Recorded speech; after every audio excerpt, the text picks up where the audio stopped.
What's poppin', my freeform renegades? You are tuned into the Freeform Network. Thanks for joining us for another fun episode of Freeform Radio. I'm your host, Noel, with my co host, Daniel. Yes, sir, man. Beautiful day. Like to thank everybody for putting the time into being in this podcast and listening. And we got Andy as well.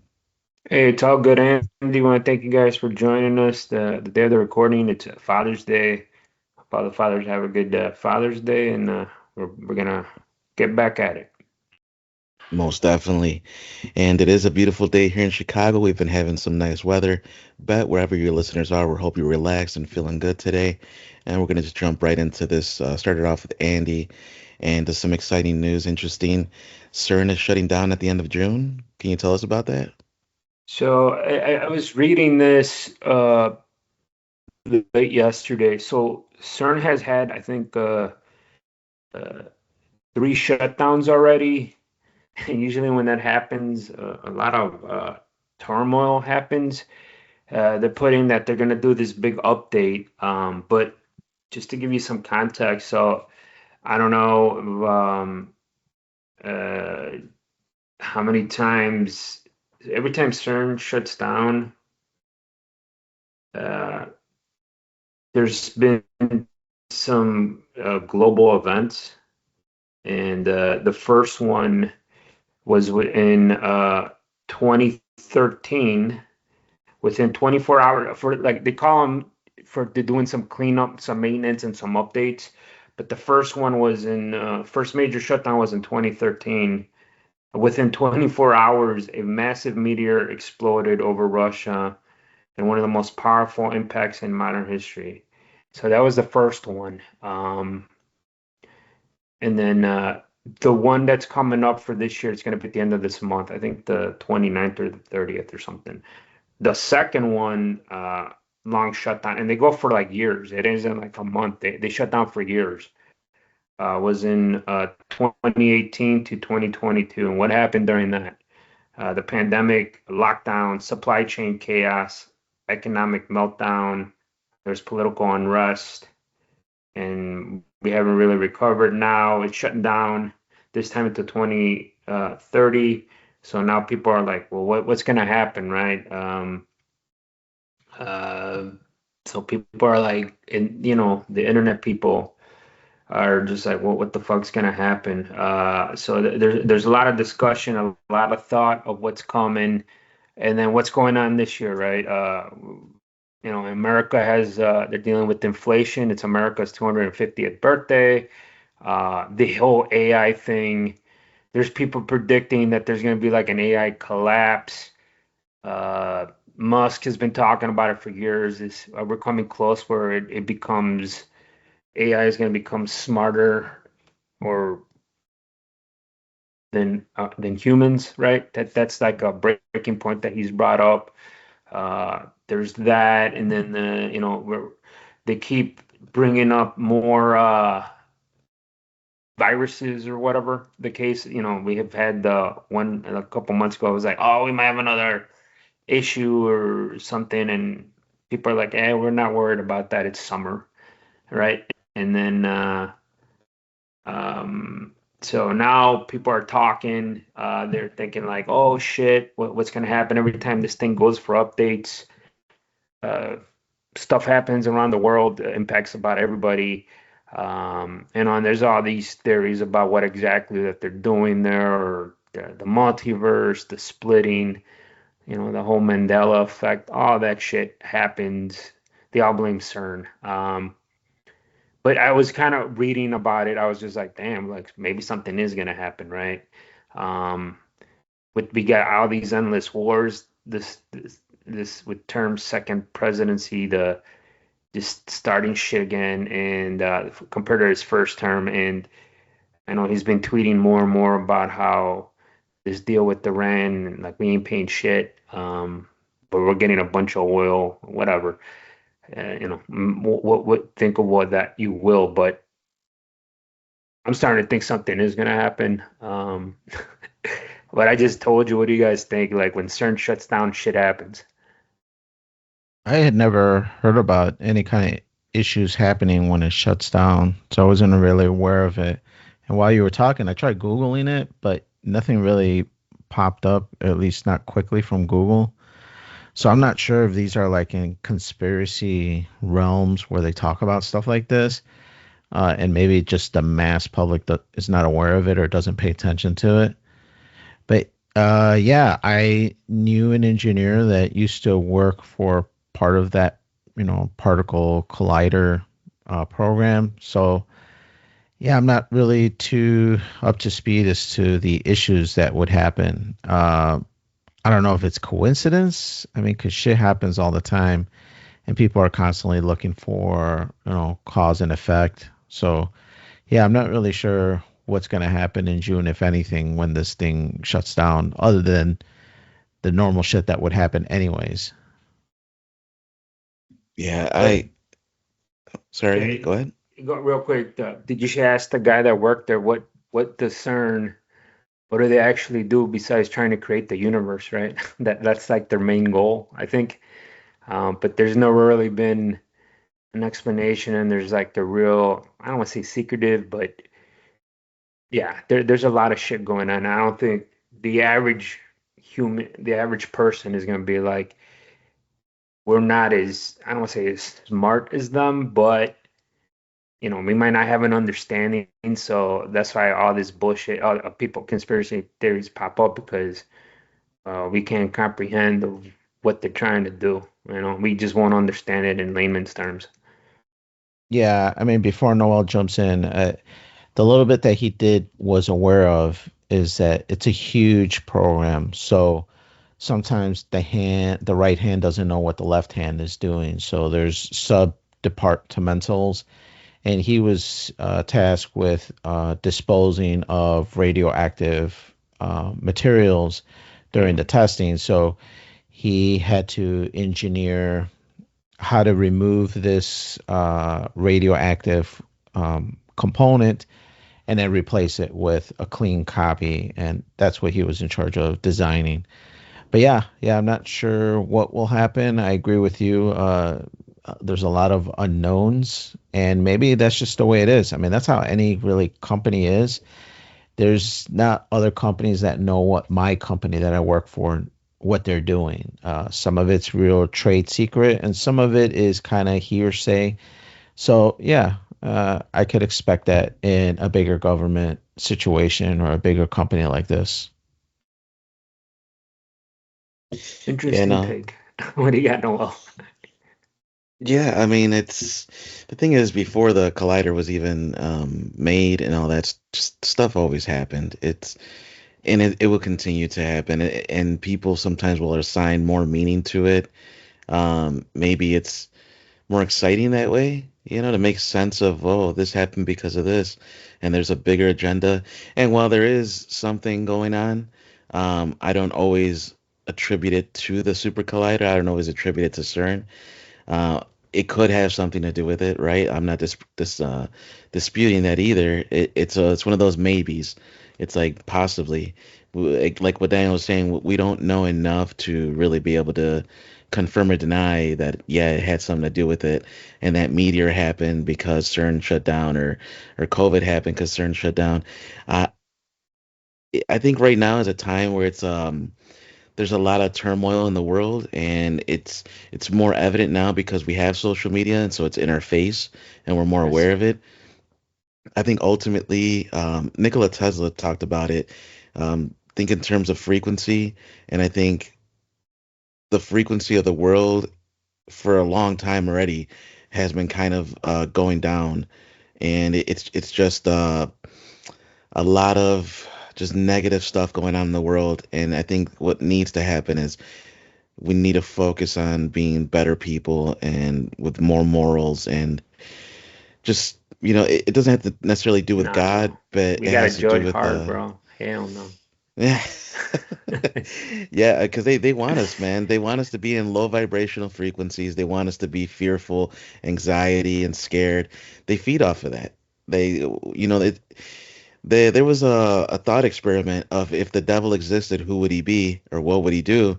And he would probably be the richest person on earth, and he'd probably do so much different stuff that in the backgrounds he'd probably own governments and own organizations that and companies that run stuff and do totally nefarious, disgusting, evil things. And what do we see in the news is exactly that playing out. I'm not saying it's the devil, but there's something going on, and the only way I think we could really fight it, like the average Joe, the average individual, is to constantly just have a mental strength and fortitude that you are going to be doing good things with your life. You're going to have good interactions with the people in your life. You're going to have love. You're going to go forward as best as you can because everything else is out of our control. What can you control? Your thoughts. What can you control? Your actions. So just do the best you can with the times that are coming. No, that's Yeah, cool, man. That's a good thought. Yeah, for sure. Not just concerning CERN, but just to try to be better humans altogether. yeah. This conversation took an interesting turn. I thought it was gonna be like, hell yeah, man.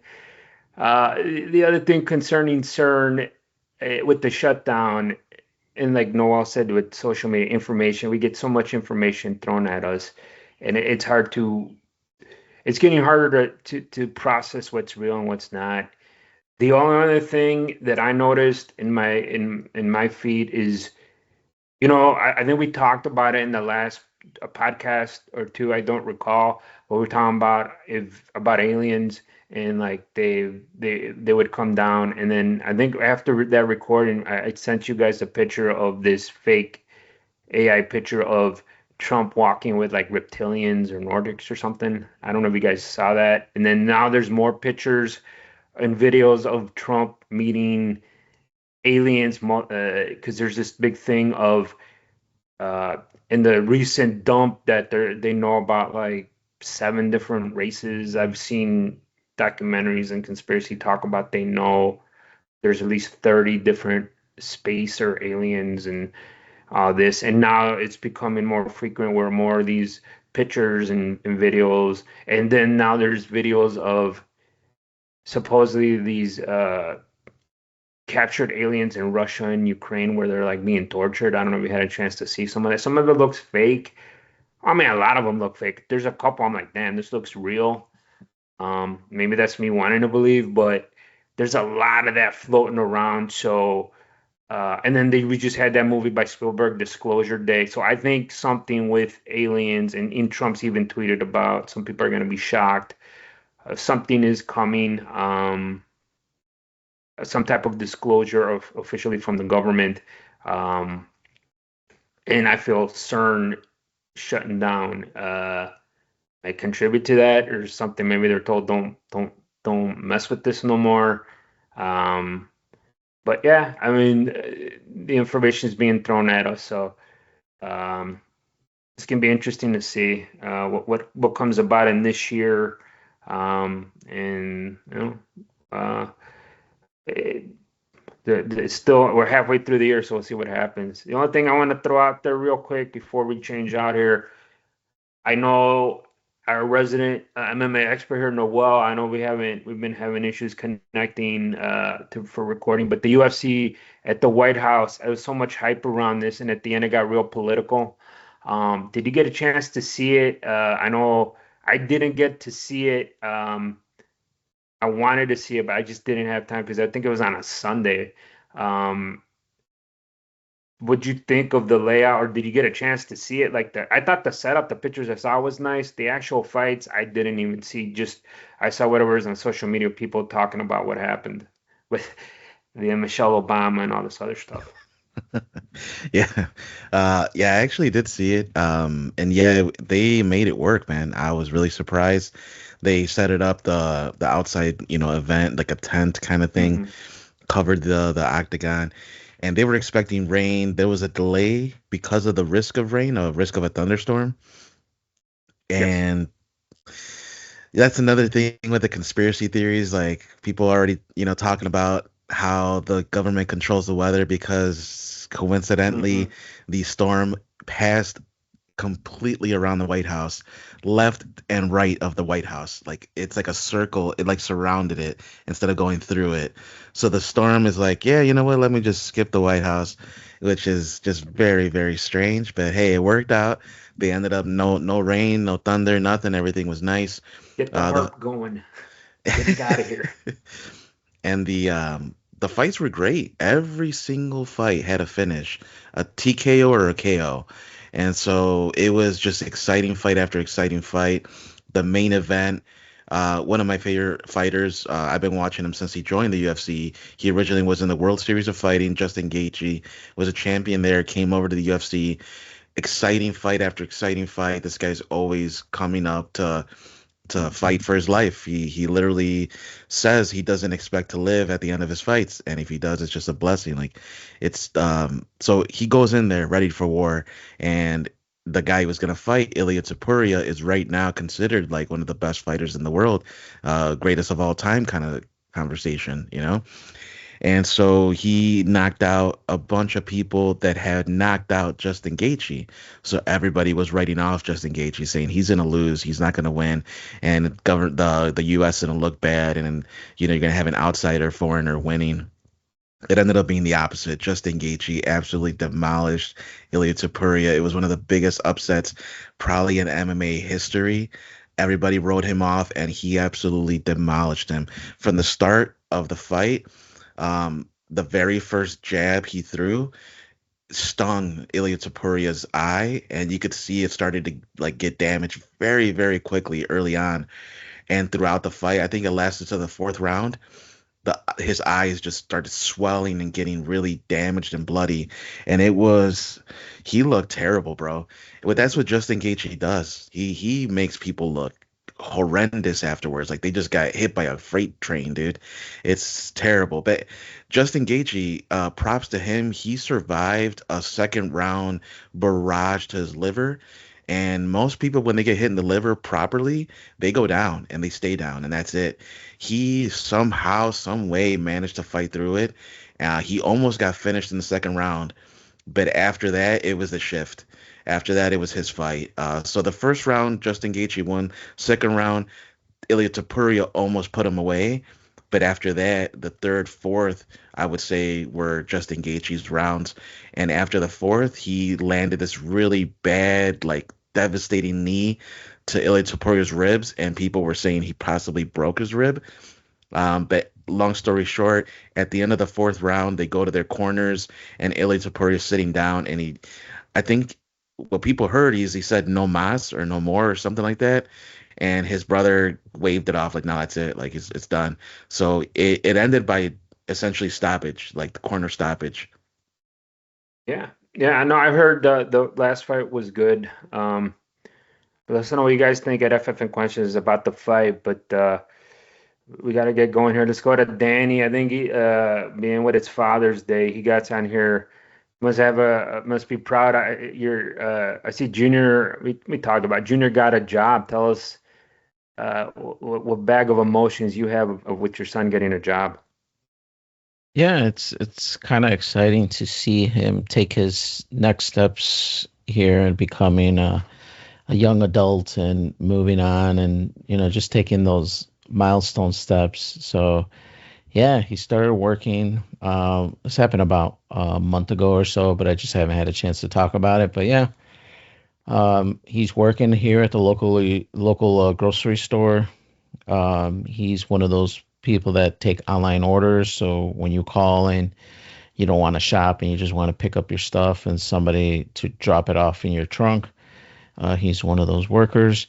And yeah, man, he's right now out of school. The school summer break, so he's working a ton of hours, making some good money, putting a lot of it away. So he is being responsible, which I kind of dig. Um, I was gonna insist that he does put a lot of it away, but he's been doing it all on his own. When he first started, he told me, "This is my plan," and it was actually more than I was gonna tell him to do. So I was super happy about that. So yeah, he started working. He seems pretty happy with the job. I mean, it's a first opening entry job, so you do have to bust ass sometimes. He says it's very demanding because there's an option to pay for like rush orders. Like if you want to pick it up in 10 minutes, there's like something you can Oh, do. really? I don't know if it's 10 minutes, but there's something where you can like You pay. expedite. Yeah, you pay a fee, and it's that you can get yours quickly, like you mentioned, and the expedite, like shipping. Hmm. So he says those are the worst because you could be in the middle of picking an order and you get an alert like, hey, this guy just paid. He wants his order in 15 minutes. So you have to basically leave your cart, go grab another one, and then quickly get this order. Depending on how many people are in the department at the time, but if there's only one or two, then you basically have to shift and move your priorities over. So he says those are the hardest because you get graded based on how Oh. quickly how quickly you satisfy the orders. When you input that it's in the next station and went on to the next phase, there's a time chart, and did you hit that timetable? Are you behind? Even the portion to deliver it to the car, there's an expected amount of time it should take, and if you're under or over, you get judged, or you get a score based on that. So he says a lot of it is rush, rush, rush. So he says that's the hardest part, but picking the food, putting them in bags, all that stuff is pretty easy. But there is a high demand in being efficient and quick. So I told him that's how most jobs are. So don't let it stress you out. You do a good job, and you put a good effort in, and everything else will hopefully pan out. But yeah, he's been there for a month. He's happy. He's got some good checks coming in, saving up a bunch of money. So I'm happy on that aspect. But yeah, he started working, and I didn't have it in my notes, but he actually has his car as well now. One of his uncles from my wife's side ended up gifting him a car, and that's what he's driving right now. So it's a huge load off my shoulders as far as having to pick him up, having to drop him off when I could. Luckily, this grocery store is not too far from our house, so he was walking when I wasn't available. But yeah, sometimes it was a pain in the ass, man. I would go pick him up. He's getting out at 7, let's say, and I would get there usually like 2, 3 minutes before 7, and then he would text me, "Oh, Dad, just got a few more orders. I'm gonna be a little late." And sometimes I would have to stay there like 40 minutes while he's taking care of these orders, taking care of these customers, and then finally clocking out to leave. So yeah, I'm glad that he's got a vehicle. He's driving himself to work and driving back. So hopefully that works out, and he could just continue to take these steps moving forward, man.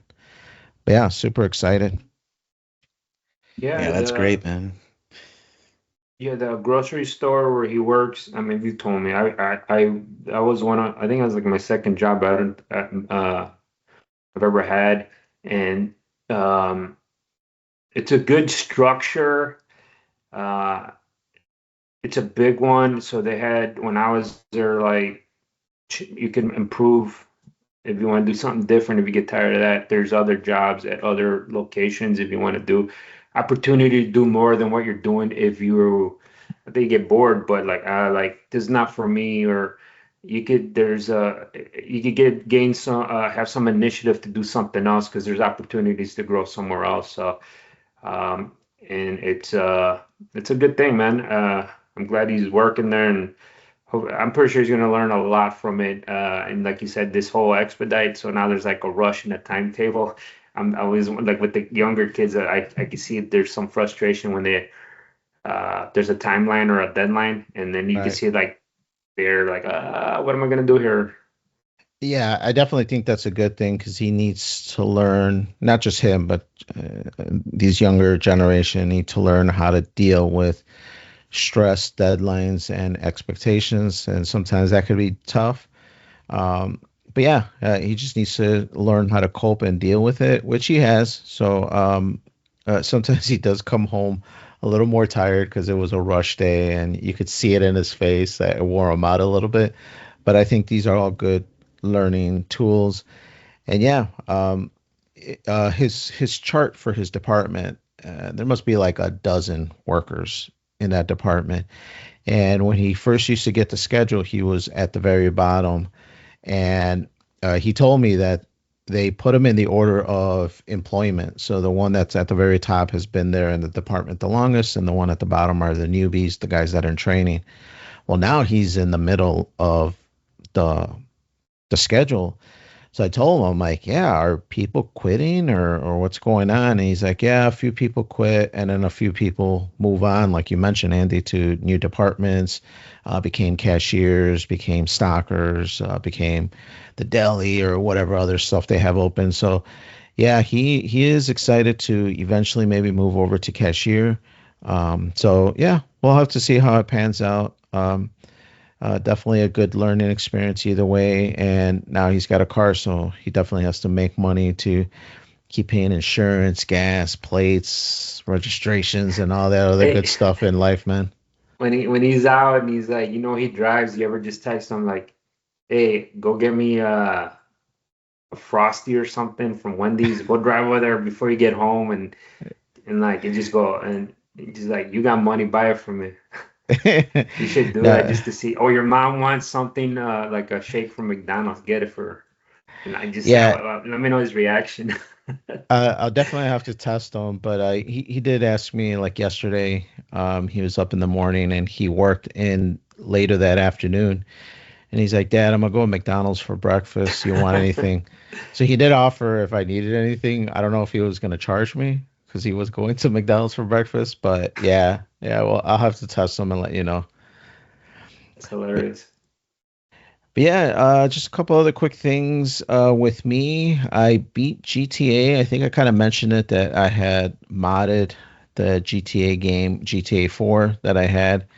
Uh, it was on the PC. I'm not a PC gamer per se. I know Noel's the PC gamer on our crew here. But yeah, I saw that they had a good mods for improving GTA 4, and that was one of those games that are it's kind of stuck in the PlayStation 3, so I was unable to really play it anywhere.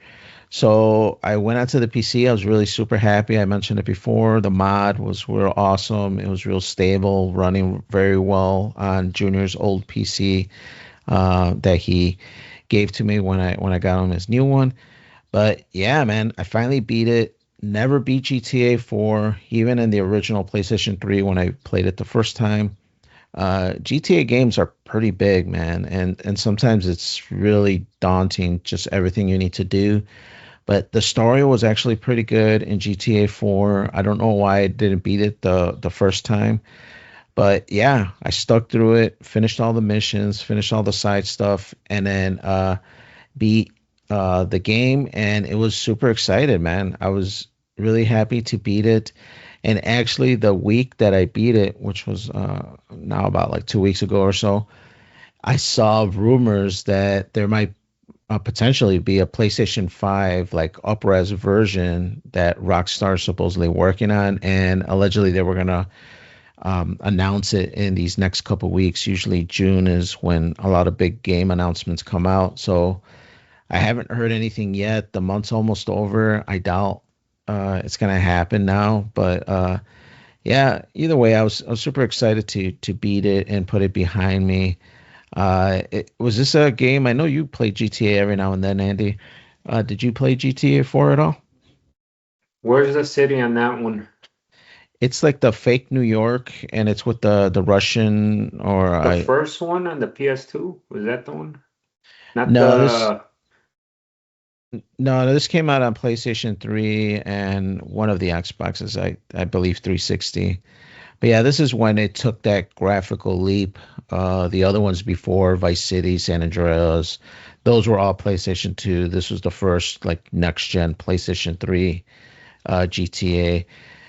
He was a Russian immigrant, came in from overseas, and then he's in the New York version yeah. of GTA. That's the texting one, right? And like you had to hang out with your cousin and all that. Yes, Yeah, that yeah. was very open and if you didn't party with them, it was like all this bullshit, and like Right. you had a social, like just not playing the game, but you had a yeah. Yeah, I remember playing the hell out of that, but I was just like I felt like I wasn't advancing in the story, and I just kind of gave up. But I do rem now that you mentioned that one, yeah, the Russian guy or the yeah with the heavy accent. Yeah, I remember playing that. Man, it seems like it was a long time ago. Yeah, it's just I remember it was so much shit to do in there, and I'm like, I just want to get through the story mode, and I felt like I wasn't advancing enough, and I kind of gave up on it. No, for sure. I know exactly what you're talking about because in real life, I don't really like socializing a lot. So this game was definitely triggering parts of me that I don't really care for because those friends of yours, they can bug the shit out of you. It's like every other mission, hey, let's hang out. Hey, let's go do And you this. had And a I'm just, girlfriend or something too, right? yeah, It you was have a something weird. girlfriend that Yeah. you got to Yeah. maintain all these relationships. Yes. Noel, I kind of heard you laughing. Did you play this one? Yeah, I haven't beat it. I actually still do have to go back to it and finish it. But I agree. Yeah, they bug you a lot, and it gets annoying. I'm just spamming the hang up button or like the the proceed button. Like I don't want to talk to these people, man. Trying to kill some people here. Yeah, yeah, for sure. But very cool game. Took some big leaps and changes, graphical and just stuff that was in it from the GTA 3s, the San Andreas, the what was the Miami one called? Vice City. Vice City. Yeah. Yeah. So it definitely took a leap and a big jump from there. And yeah, this next one is coming up soon. They I think. announced the date, the pre-order dates. I think pre-orders take place this week, the week of this recording that we're recording. So it's going to be exciting to see their pricing for this new GTA 5, or I mean GTA 6. Not sure. There's some rumors that this might be like an $80 game, maybe even $100 game. Yeah. That's what So I've read. 100 right, right, for the $100, basic. Yeah. which would be kind of crazy. I mean, there is going to be, presumably, they haven't shown any concrete evidence, but that there's going to be an online suite, so I could see $100. And if any game could really get away with it, I could see GTA because it's going to be jam packed with a bunch of stuff. But yeah, I'm kind of worried that it's going to go down the GTA 4 and it's just going to bug you. There's going to be a bunch of text messages. They're talking about there's going to be a social aspect like like Twitter and Facebook where you're going to be posting videos and responding to posts and I got a feeling it's going to be a little overwhelming for me because as you know Andy and Noel, I'm not too social at times and I like to reclude to my own little devices here and I kind of stay away from the world. So I don't know. It is very enticing. It's going to be exciting, but not sure how much I'm going to play. And especially day one, I'll probably hold off and pick it up much later. But yeah, yeah, I think that's about all I got for this week. Let's jump over to Noel. Yeah, watch Tulsa King season 3. I know we spoke about this briefly yesterday. Pretty good TV show. Give us your thoughts on did you like this thing season 3? So yeah, I would say yes. I enjoyed it. Overall, it was an interesting season, and it did progress a little bit in terms of the plot and all that. Um, I don't want to give any spoilers, so it's going to be kind of difficult to go into too much detail. But essentially, Sylvester Stallone plays his character Dwight Manfredi. In this first season, he gets out of prison after having spent like 25 years in prison to not snitch on his crime family, the Intervises, or I Hmm. forgot their family name, but so it's like the mafia, right? The mob or whatever. And he didn't want to snitch on them, just took all his time. He got out, and they pretty much kind of give him like the boot, and they're like, nah, here, get out of here. Like we don't need you in New York. So he goes to Tulsa, Oklahoma. That's kind of where they send him to kind of bring their business out there. And so with nothing, this guy goes out there with nothing and he immediately starts, making these power grabs and getting these businesses. He starts off with like a weed shop and then a restaurant bar. and then a casino, and it just keeps getting bigger and bigger and bigger. And so the third season, where we are now, he decides to invest in this like brewery, distillery type thing. And there's the guy that plays the Terminator in Terminator 2, the T-1000 or whatever it is, the one that's metallic. I forgot what his name is. He was also in Sopranos, so it's interesting to see him in this show. Davey. Man, Wasn't it Robert something? And or is your wife? Robert Patrick, yeah, Yes. Yeah, And then he yeah. was in, I think, Sons of Anarchy too. Yeah. and I think X-Files as well in the later X-Files. Yeah. seasons. Yes. Yes. So yeah, it's like full circle. I saw him, I'm like, holy crap, this guy's in this show now. And yeah, he plays this character named Jeremiah Dunmeyer, very like southern, like almost like a southern mob kind of thing. And he has this huge like plantation estate, and you could tell like he's one of these guys who doesn't really, he's like not completely racist, but he does have this like certain look at Manfredi, like this is, Italian Guinea, like what the hell is he doing over here with his mob bullshit? Like we run this town kind of thing. And so he didn't want him to have that distillery. He was in negotiations to buy it, and it was an auction. The family was gonna, I guess, sell it, and they were being forced, strong armed by Robert Patrick's character. And Manfredi, being Manfredi, is kind of a good guy in the show. He's ruthless to an extent, but he's about family and about loyalty. And he does have, if there's a profit to be made and the people that he's going to make it from are good people, he'll help them out. And so he did, offer, hey, if you need protection from this Robert Patrick character, we'll protect you. And it gets pretty crazy. It gets pretty wild. A lot of people die, and in pretty some graphic ways. Um, I would say it's a pretty decent season. I'd give it like a 7.3 out of 10. It could have been a little better. There were some moments where it's not as good as the first season, which is more, I guess, it felt more like Sopranos. It felt like more like I was Yeah. watching that. And now it's kind of deviating away. It is becoming more, I guess, like the country style of Oklahoma, and it's becoming more about the team, about his team, his group, and it's okay. I dig it still. I still really like it. Season 4 comes out this year, 2026, so I'll be excited to see what they do with it.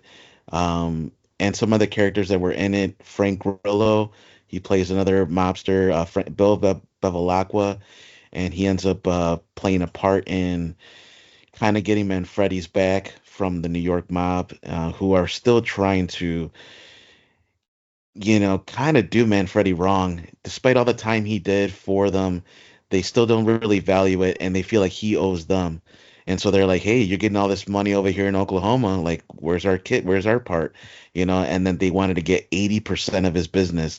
And he's like, "That's unreasonable, man." And so now they're kind of at war with him. And so I'm not gonna give any more spoilers, but there is a new character in there called Quiet Ray. He runs the New York. He's kind of like the head honcho in New York, and so he's really pissed off. He wants more money, and it's just greed, is essentially what it is. And Manfredi knows. There's also a really cool cameo by Sam Jackson. So Sam Jackson's in the season, and I was surprised to see that. But they have a really cool last episode with him, and it's just interesting. I'm really digging it. I don't take it too seriously. I think if you go in it with that mentality, like it's just a fun show to watch, I think you'll enjoy it. Yeah, I agree. I like I mentioned to you, Noel, yesterday. I watched it. Good season, not great. It's becoming a little repetitive at times. But yeah, they did introduce some new things, some new characters, new actors that was really exciting. And like you mentioned, that Patrick character, um, it was all really good. Just not as great as season one. Yeah. Yeah, we watched the first two seasons, me and my wife. I forgot the second season, halfway through it got a little weird, like cartoony to me. Like it was getting predictable. And then I forgot. I didn't know season three came out late last year. Yeah, late last year. So uh might check it out. And I did like the only reason I watch is because Stallone, and like you said, he's ruthless, and then the whole thing with the New York and him and all that, and that got kind of wrapped up in season two, but I still like they're still messing with them in season three, huh? Yeah, you'll see that they pull him back in kind of thing. They're like, "Hey, why don't you come back to New York? You'll get all this, whatever you want." And he's like, "Nah, I got my new family over there. We're good." And they're like, "Well, what do you mean?" And they kind of took offense and, "Well, give us some money." And it's just it's the typical mentality, of what we've seen in mob shows. They Right. always want more. They always want more. So.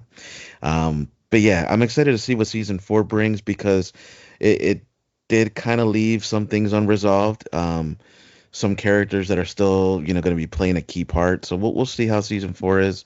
I'll keep you guys posted. But um, moving on, another thing I did is I beat this game called One Piece Unlimited World Red. It's based on an anime that I grew up watching, One Piece, which is still going on to this day, 27 years later. Kind of like The Simpsons, like it's just been going on forever. And so this game is one of many, many, many games that have come out since the show started. This originally came out on Nintendo 3DS. I never owned that console or that handheld, so I got the Steam version, which I think is a port from the PS4 version. It came out on PS3 and PS4 several years apart. But anyway, long story short, this game is pretty fun. It's one of those shorter games, like about 12 to 15 hours, depending on what you do, how far you want to take it. Really, it's up to you when you want to stop playing because you beat the story relatively quickly. It's about 9 chapters, so 9 main missions, and each main mission is, I don't know, maybe 20, 30 minutes, something like that. It's really the side quests and the RPG elements where you level up your character. You actually expand the town, so you acquire materials. You kind of go to this main shop and you're like, hey, I want to expand.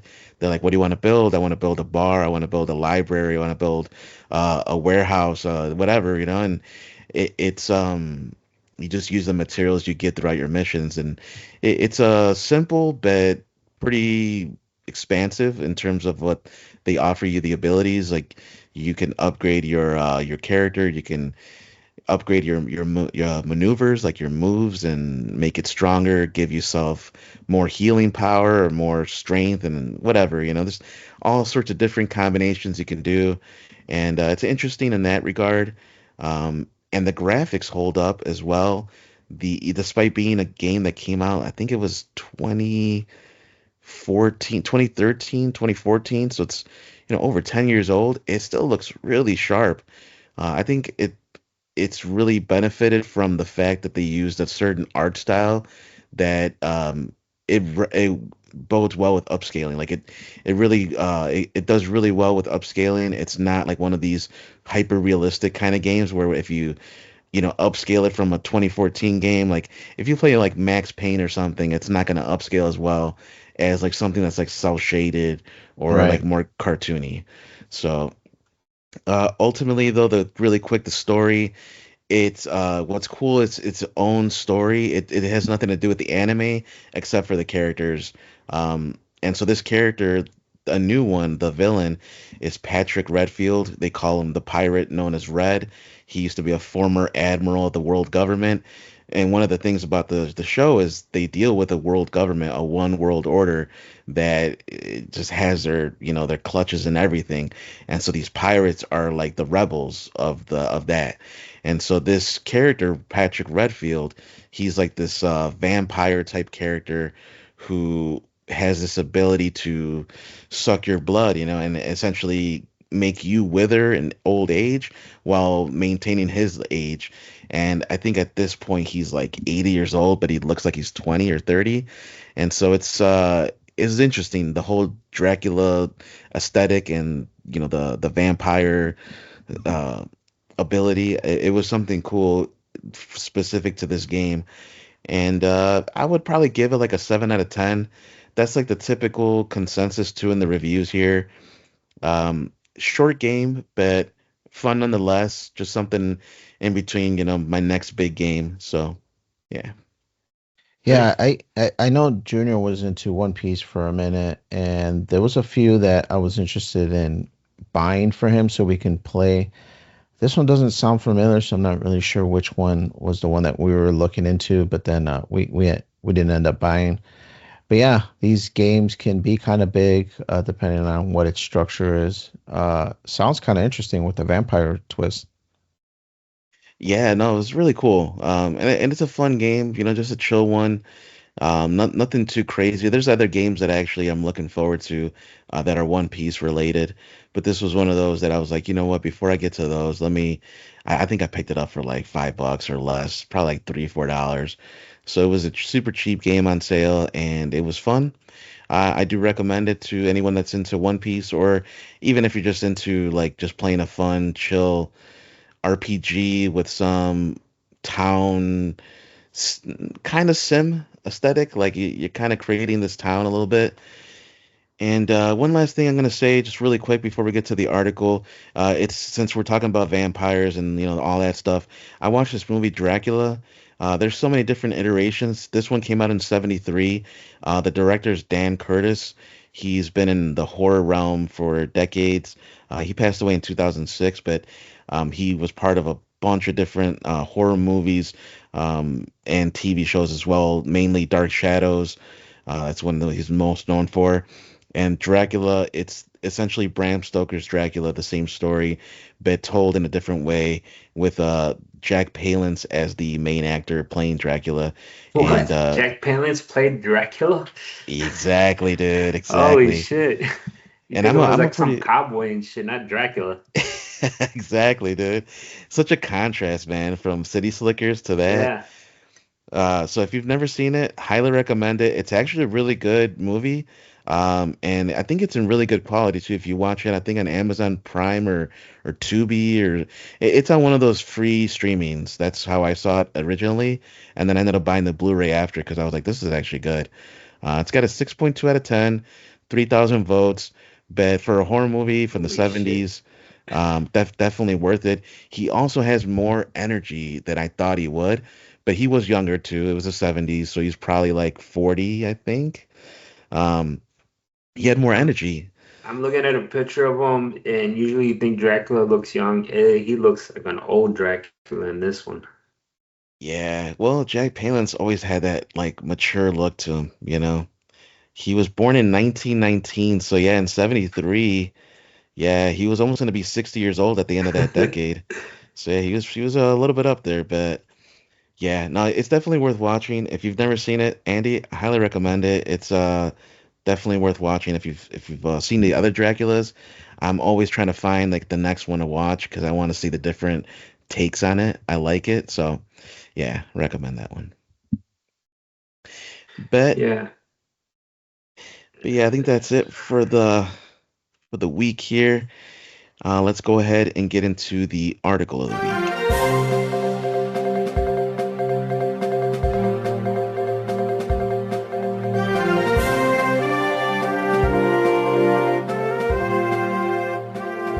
All right, so this article we have here is regarding remote working, and it's from the Science website here.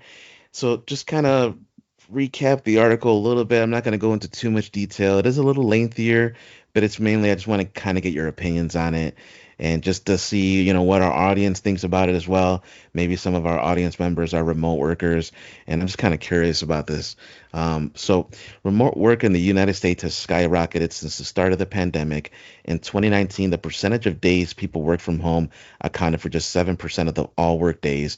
By 2023, 3 years after the pandemic, the figure had quadrupled to 28%. Now, there's researchers that crunched numbers. They did 5 surveys from 2011 to 2024, and especially during the peak of the pandemic, 2020 to 2021, they have more than a half a million workers. And they find that employees working in jobs that can go remote experience, on average, greater social isolation and mental distress than employees in jobs that it must be done in person. Um, and that the stress is particularly high for the workers that live alone. So maybe single people that are unmarried or don't have families. Um, Even groups such as working moms and people with disabilities can benefit from remote work.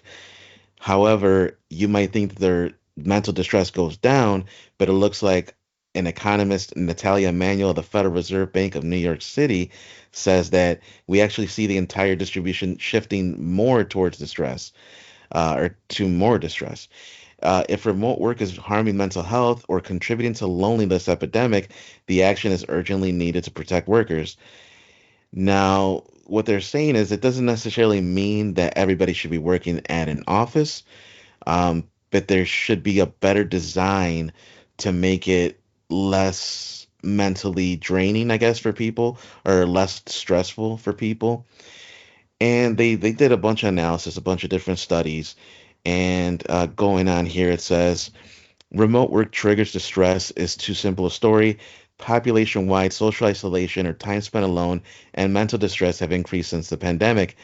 To see if remote work might contribute to that rise, Emmanuel and her colleagues merged 5 surveys taken by a representative sample of the U.S. adults.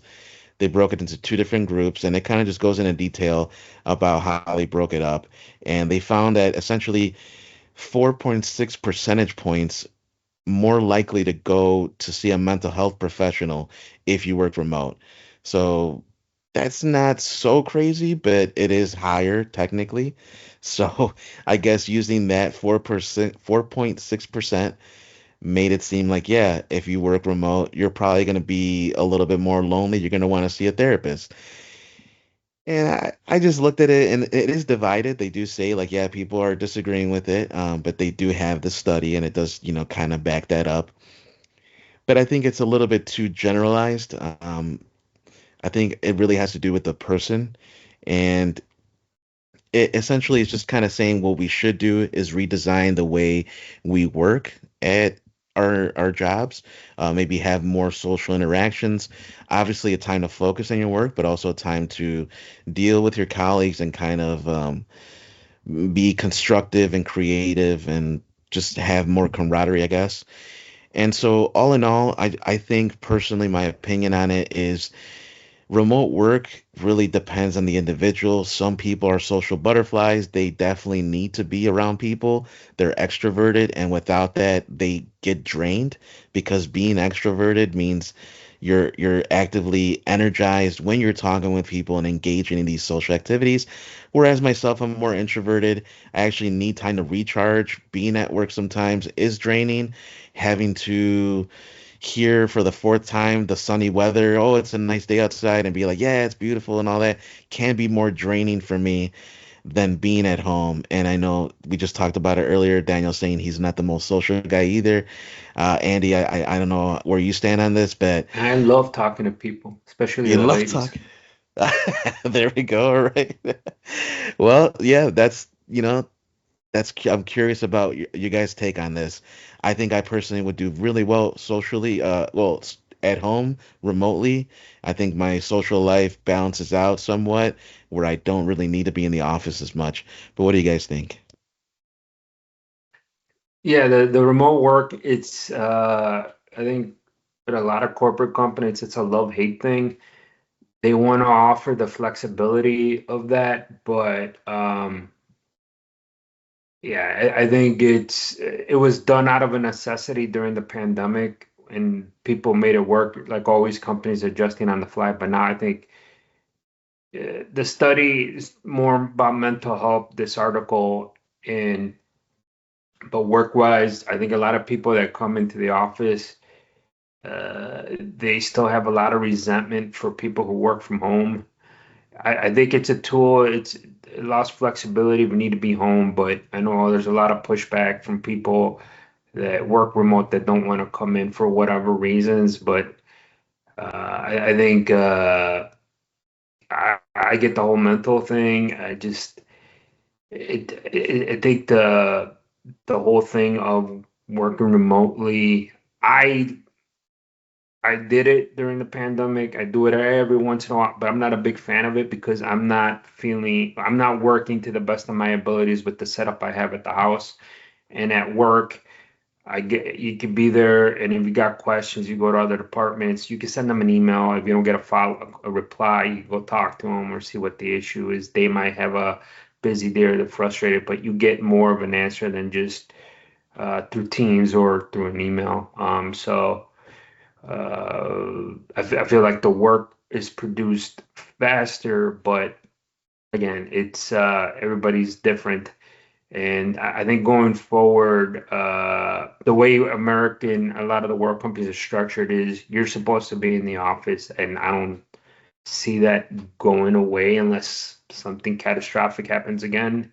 And so all I know is when I was looking for other opportunities a while back, a lot of them, when I sent my resume or I looked at stuff, a lot of them said no remote work. Like they were just straight up about it because I know everybody was looking for remote work. This is coming towards the end of the pandemic, and I guess, there was a lot of fight about remote workers. But there were just when I would go in interviews, just to be clear, there's no remote work here. They would tell you that numerous times. I'm like, I understand. But yeah, that was a big thing, and now I feel like that fight is still going on. Yeah, to me, I think a balance would be great as far as remote work goes. Um, I see a huge benefit to it if the position allows it. I work in an engineering department, so it does kind of blend with it, kind of makes it a little more difficult to collaborate with coworkers, but the work can be done. A lot of the work that I do is solo to myself, and then I collaborate portions of it with my coworkers. But yeah, I could considerably work from home, but it would make it more challenging. But to that, I think, like Andy alluded, I'm more efficient in the office. I can quickly go to another department if the shop is having a problem. I can quickly speak to the people involved and get a more one-on-one, see the actual problem live. So definitely working in the office is beneficial, but I can see to what Noel mentioned as far as mental health. I think work employers can provide a hybrid situation, which I did see a lot in LinkedIn and other job opportunities when it would run across my feed. That there's hybrid work where you would work, 3 days out of the week in the office and then 2 days at home. And if you have a department of, let's say, 6 people, then maybe you stagger it where one employee has Monday and Tuesday, the other employee has Wednesday, Thursday, stuff like that, where you could rotate the days that you're not in the office so that there's always people in the office. I think that's really the future.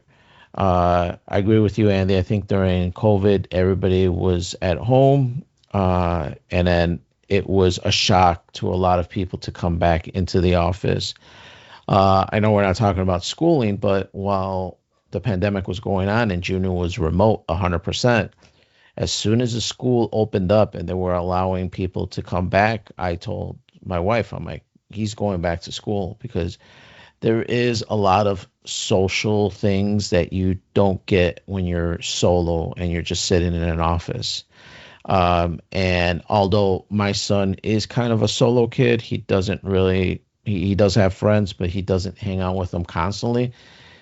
I was afraid it would make him even more so. So I wanted to push him back into the school social aspect of it so that he can develop those skills.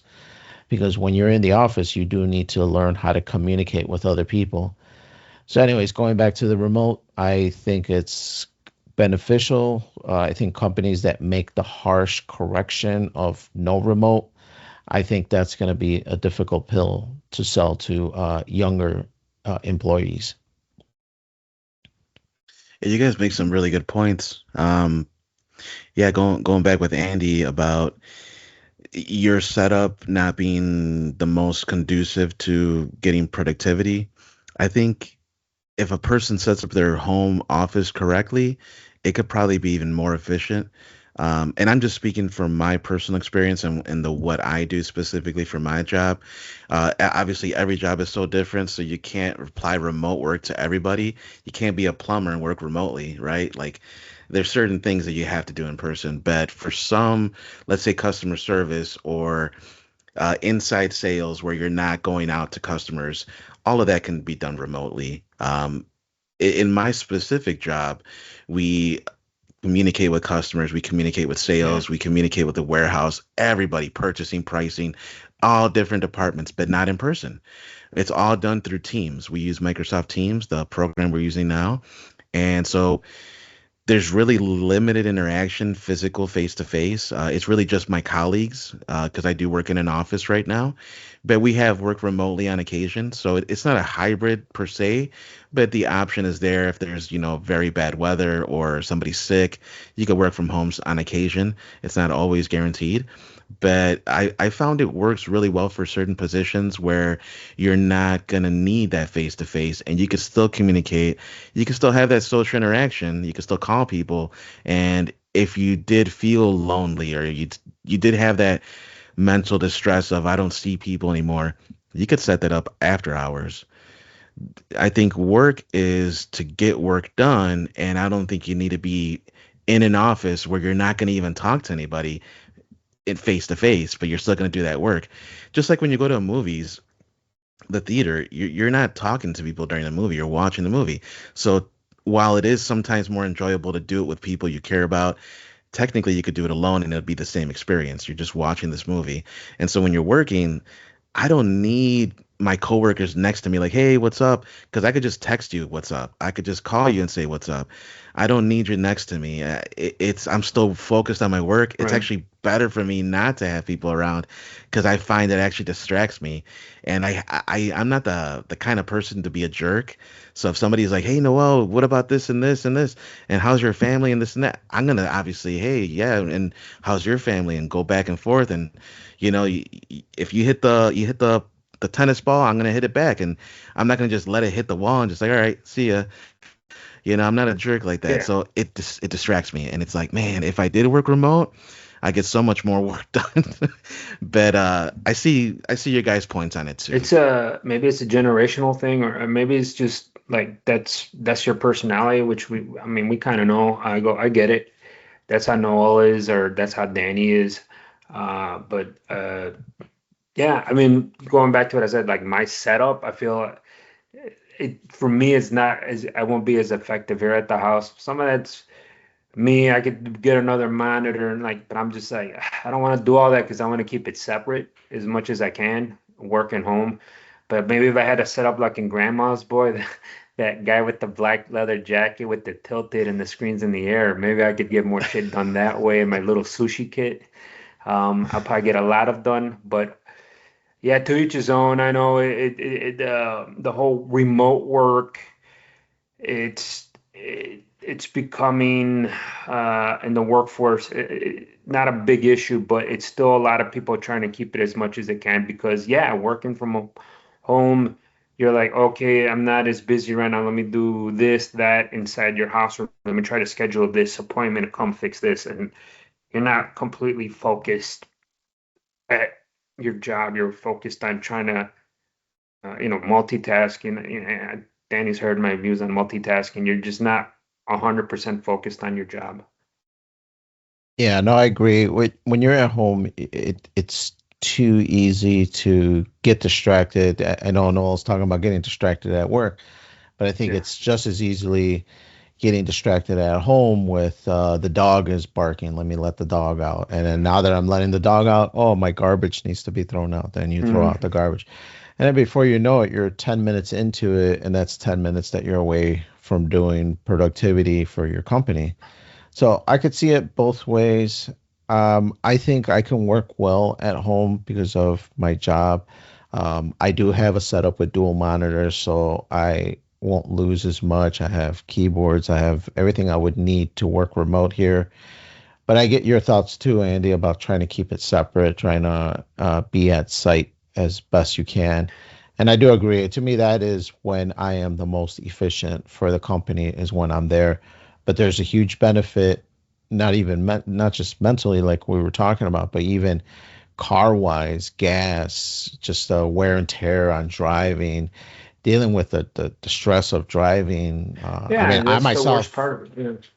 yeah, I mean, I drive pretty far. I mean, it's not ridiculous, but it's half an hour, 40 minutes. And to not have to deal with that, bad weather, like Noel mentioned, those are great opportunities that employers can give you to just work from home.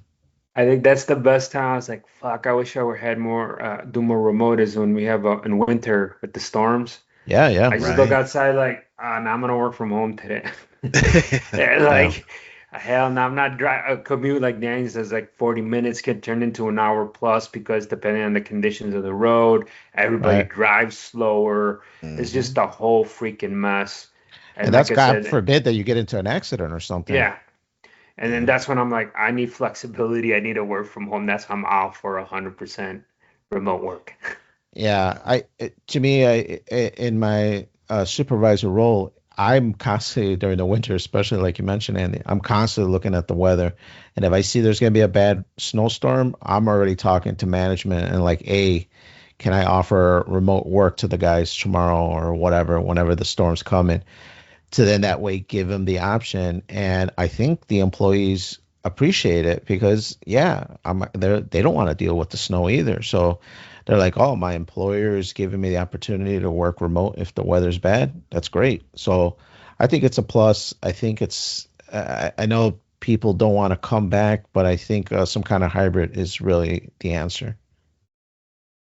Yeah, that's good good management, dude. My manager does the same thing, and that's good. You know, you got to look out for your people, you know. So I agree. I think it really does depend on the individual, and you know, there's benefits on both sides because to to kind of play devil's advocate and now going back to like Andy's side, going in the office, I think having a regimented schedule, like you wake up, you brush your teeth, you get ready, you go to work, you know, having that routine also is beneficial.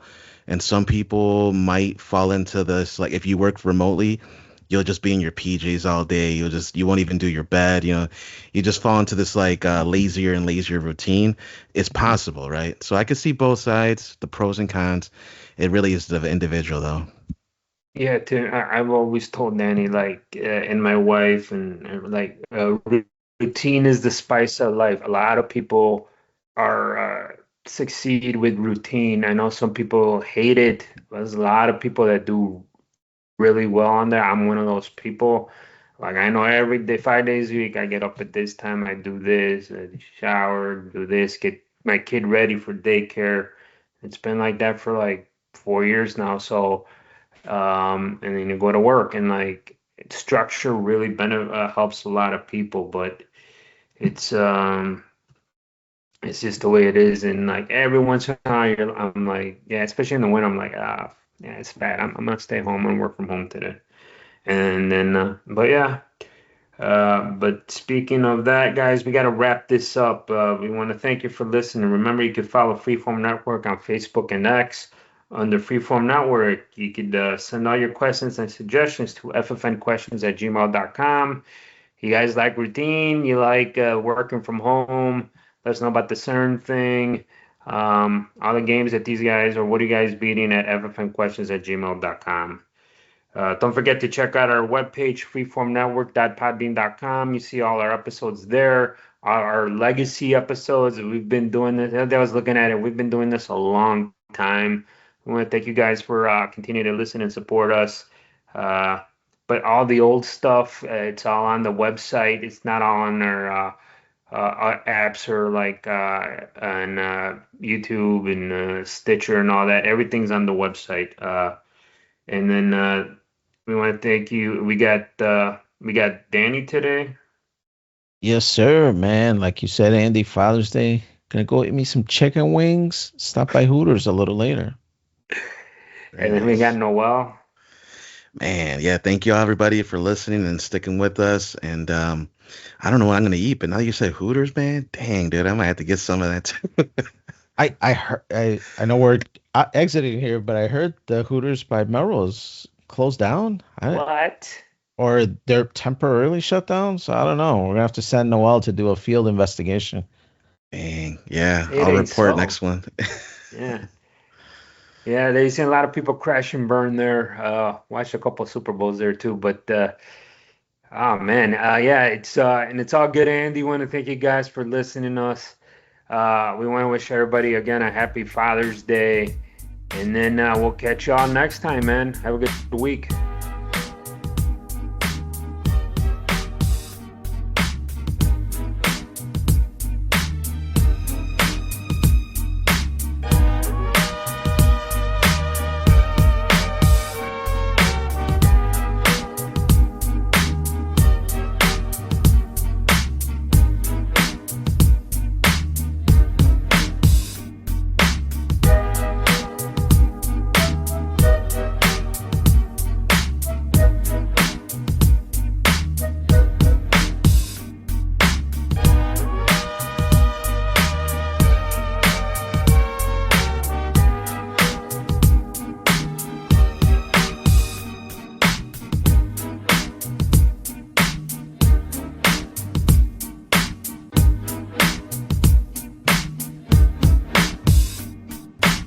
That was cool, Dad.